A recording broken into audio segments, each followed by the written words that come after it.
Gino Costa está ya listo y preparado porque, a ver, ¿cuáles son las características de esta famosa variante neoyorquina que ya tenemos al menos en Antofagasta? Claro, y es lo que se sabe. Algunos dicen que es una cepa que se manifiesta asintomática, por lo tanto tratar de descubrirla es un tanto compleja. Y como ya nos tiene acostumbrado el COVID, vamos a ver lo que se sabe hasta hoy, porque el factor tiempo es bien determinante, porque puede tener otros efectos que desconocemos y para eso se tienen que contagiar más personas. Revisamos de inmediato cuáles son las características de esta cepa neoyorquina. Y ahí le comenzamos a ver. Esta es una cepa donde supone ser más transmisible, porque se tiene que ir ahí, comenzar ya a estudiar y ver cómo son los efectos y cómo se desenvuelve esto en los pacientes, doctor. No está 100% confirmado esto. Efectivamente, se encuentra una variante que en su estructura tiene algunos elementos que cambian y que podrían generar una mayor afinidad. Sin embargo, eso todavía requiere más estudio de cómo se comporta en el mundo real, no solo los cambios que tiene molecularmente. Y además tiene otro cambio que es tremendamente importante y que seguramente vas a contar tú. Yo sé que es la que más le preocupa a usted, nos preocupa a todos, porque es lo que la hace diferente a las otras nuevas cepas que hemos conocido. ¿Cuál es? Que los científicos, quienes la están estudiando, aseguran que es más letal por la carga viral que contiene. O sea, ¿esto qué significa, doctor? Lo que significa que al reproducirse en mayor cantidad, la propagación del virus a más personas es más fácil.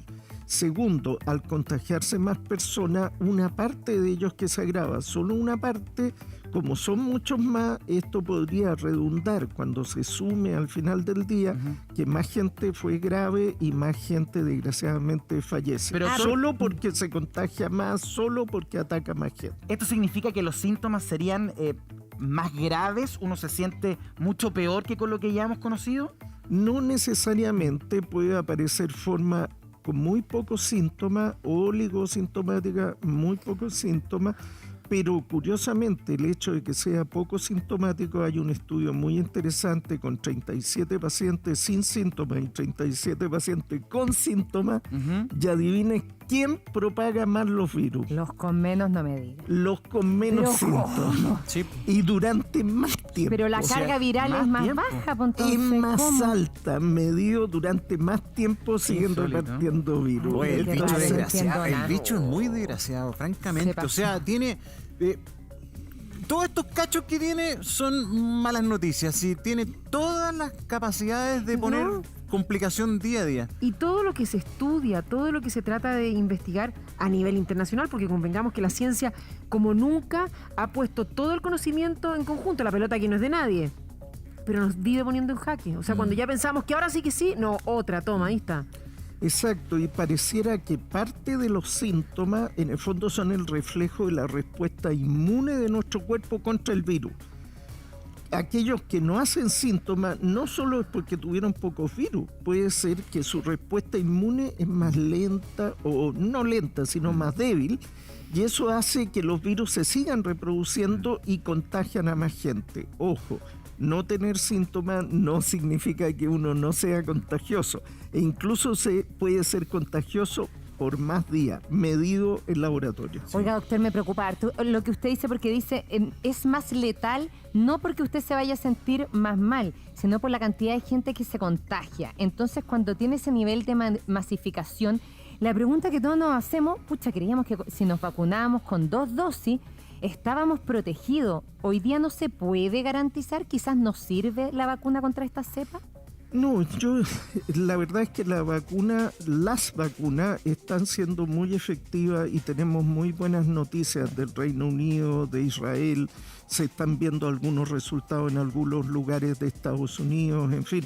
Entonces, las vacunas son efectivas. ¿Todas? Porque dicen la Pfizer sí, quizás la Sinovac no. Bueno, necesitamos estudio de todas las vacunas midiendo capacidad de neutralización de los virus y generación de anticuerpos. Necesitamos ver estudios de campo real, de fase 4. Necesitamos más información, pero de momento, ¿qué podemos decir?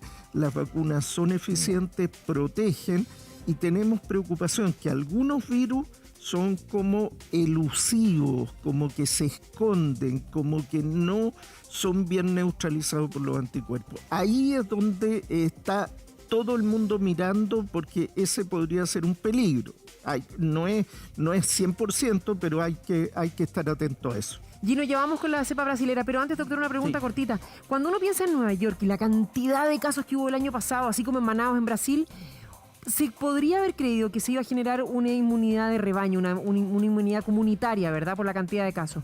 ¿Cómo puede ser que Nueva York, con lo mal que lo pasó el año pasado a principios de esta pandemia, que era el lugar, ¿se acuerda?, hoy tenga de nuevo y además otra cepa? O sea, ¿no se generó ninguna inmunidad?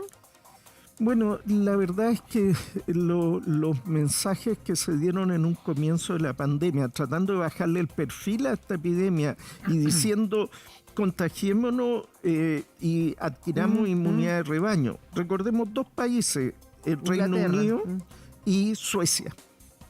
¿Qué es lo que pasó? Después de la gran epidemia de Nueva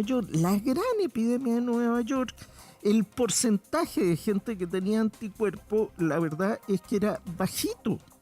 Era un 30%, ¿no es cierto? Entonces quedaba un 70% todavía para el virus. O sea, el virus podía decir, me quitaron 30, pero me queda 70 para seguir enfermando.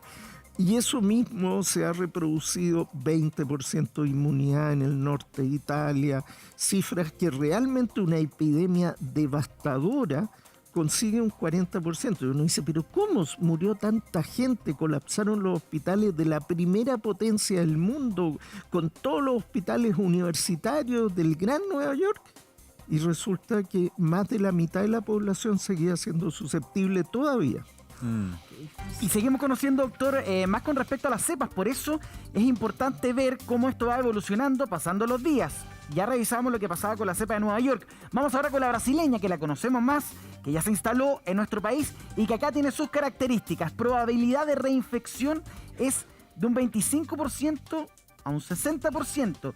Y afecta a gente mucho más joven con estos síntomas: fiebre, tos seca, cansancio, dolor muscular, dolor de garganta, diarrea, pérdida de olfato y gusto. Y acá, doctor, no es que yo lo quiera poner en conflicto, pero yo leo esto y me parece que es prácticamente igual a lo que conocíamos al principio del COVID. Ahora, la reinfección es lo único que a mí me genera como algún tipo de diferencia. ¿Qué es esto de reinfección de un 25%? Bueno, esto es muy importante porque la posibilidad de reinfección en general por la variante europea y por otras variantes es 1 en 100. Entonces, hablar de que es un 25, un 60% significa que si usted tuvo la enfermedad, no está exento de la posibilidad de que vuelva a enfermar nuevamente. Y con la misma gravedad, igual, peor o genera alguna inmunidad para protegerse. Eso es interesante. Hay series de casos de reinfecciones. En Chile están documentados los casos que se sospechan reinfecciones, están reportados por el ministerio, pero hay series publicadas internacionalmente. Y cuando uno ve, algunos se reinfectan ya sea un cuadro leve, los afortunados, pero también ha habido casos que se han infectado y han evolucionado grave y también que han fallecido, sobrevivieron a la primera y en la segunda fallecieron. ¿Qué determina de que en la segunda reinfección tengan un cuadro más grave e incluso puedan fallecer? Es parte de lo que necesitamos todavía, doctor, seguir estudiando. ¿Y cuando se reinfecta, lo que decía Mari, es con otra cepa o puede ser con la misma? Lo que hemos visto en los casos que se puede documentar claramente que es una reinfección, en general se hace secuenciación genética. Y cuando se hace secuenciación genética se ha podido establecer que una nueva variante que predominaba una, después cambió y otra, tiene la capacidad de infectar a las personas. Así pasó en Hong Kong, así pasó en Nueva York, así pasó en el caso de Bélgica, etcétera, etcétera. Hay muchas preguntas sin responder si eso es lo más terrible de lo que está pasando, porque yo creo que hay varias cosas que hoy día pasan a ser un acto de fe.